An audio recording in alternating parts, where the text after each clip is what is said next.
I'm trying to make a video, but I struggle to put it into words and keep it short. I don't like editing, so I want it done in one take, so I don't have to touch the software. Welcome, by the way. Should you use role-playing games for self-improvement? I think it's a very fun aspect of the hobby and deeper than just having fun with friends. Which nothing against having fun, but you can get more out of the hobby. If you want to do that, you need to do a few things. You need the curiosity to explore the mind of somebody else, the willingness to step out of your comfort zone, letting go of your ego during the session. At least while the session is running.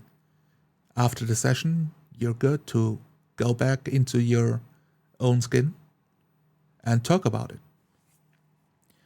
I think role-playing games are the perfect safe space for this. Why is that? Because the whole world is made up. Your character is made up. You played with friends. At least I assume they are your friends. I recommend you play it with your friends. So you can establish a high trust at the table where people know each other, trust each other, give each other some slack. If some problem arises, you can talk about it. And after you explore something in character in the world, the session ends and all the consequences that your character encounters are for that character, but not on you. So you can have the experience and then you can meditate on it, you can think about it, and it can give you insights on what you believe or how you want to improve. So, when you are role-playing, there are two different things people do. People are sympathetic if they roleplay basically themselves. When you roleplay yourself, but it's you as a fighter, what you do is you think, oh, how would I feel in that situation? How would I react if a band of goblins ambush me? But I want to talk about empathy. Empathy meaning, how does my fighter, how does he feel in that situation? He's not you. He's somebody else. He has his own background.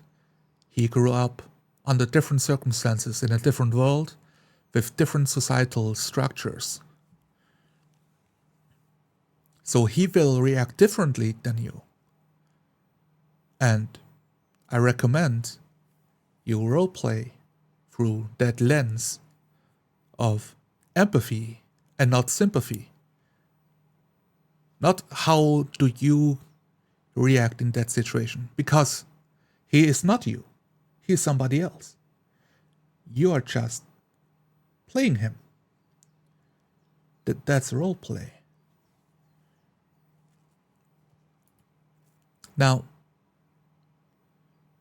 here's an example of using roleplay in the setting of a clinic to help people work through social issues that they struggle with in real life.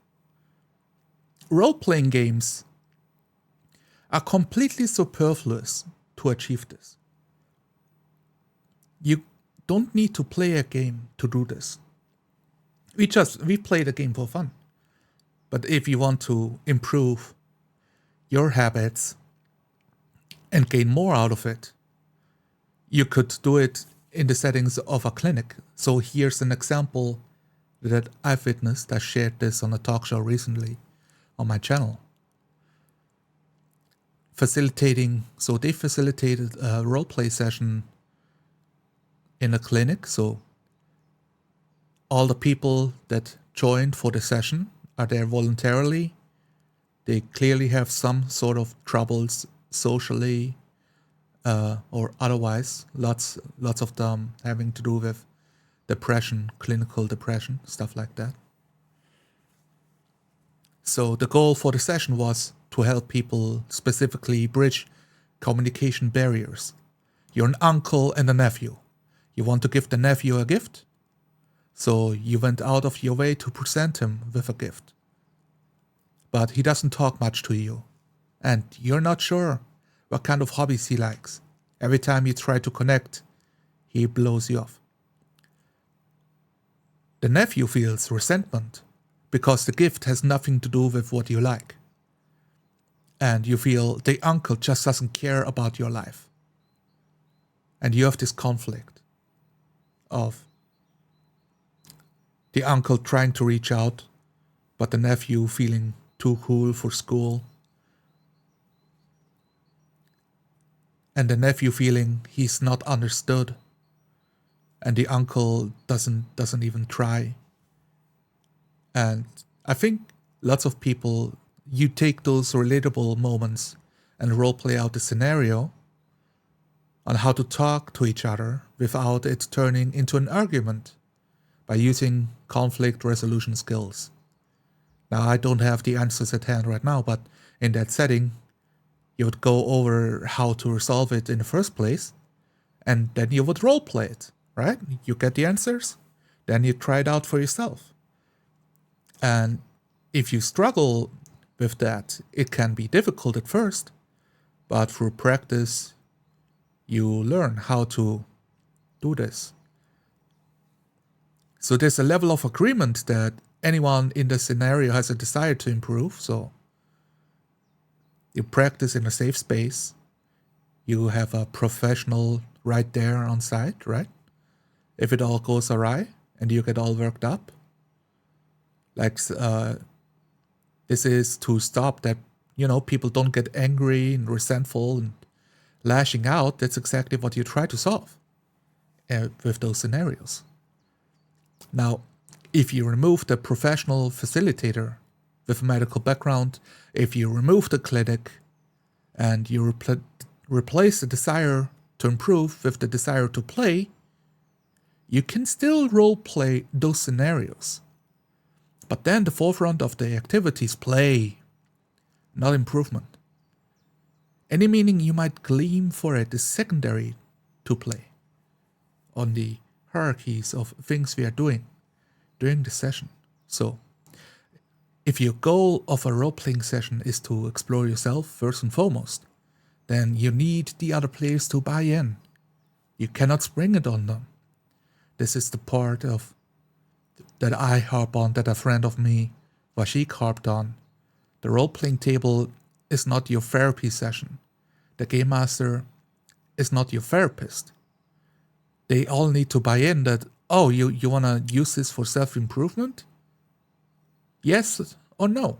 They can opt in and opt out. You have to be honest with it. If you don't, the dangers, you're entering the realm of sabotage, like sabotaging the play session by making it your therapy group. This is when you can make people uncomfortable. They know this might be good for you, but it's not what they signed up for. Not just that, but you also didn't tell them. You just spring it on them. That's a big issue. That's a big problem. And your game master did not sign up to be your therapist. And that's a big part of, like, roleplay can be therapeutic, but it's not a therapy session. I think there's a lot of you can take from using roleplay to train that empathetic muscle of yours. How would somebody else feel? And explore somebody else's mind. And through that exploration, you will learn more about yourself. Because you will have strong reactions. Or you might have soft reactions or no reaction. All sides of this will tell you more about yourself. Depending on how you react. After the session is over, you can think about it. And you will learn more about yourself. You can reflect on it. You can meditate on it. You can improve.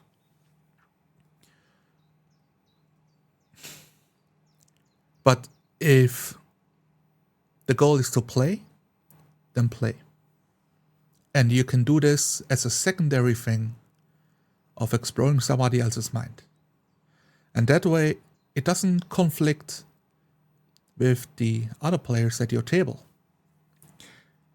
Now, this is not you hiding it from them, because you also agreed, no, we are playing for fun here.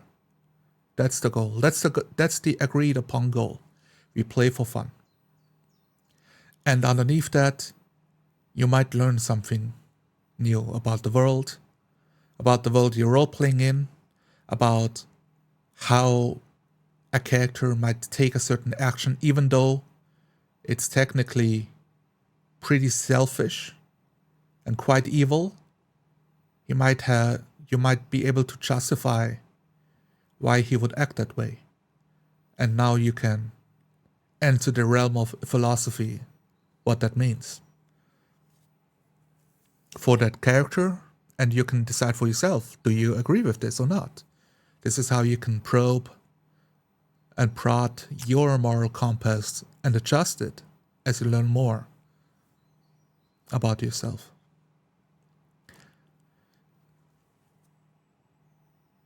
I'm trying to think if there's something else to say. Yes, I've talked about role-playing evil on Inside Roleplay. I have it on my channel. You can watch the video. It might be up as a video by now or available under the live section. So check out the Capacity for Evil Inside Roleplay session. That's a cute one with the devil horn on on the guest. It's all ready. Thank you for watching. I'm gonna stop the recording here now. If you watched to the end, thank you for watching. You can leave a like and leave a comment. I would appreciate that.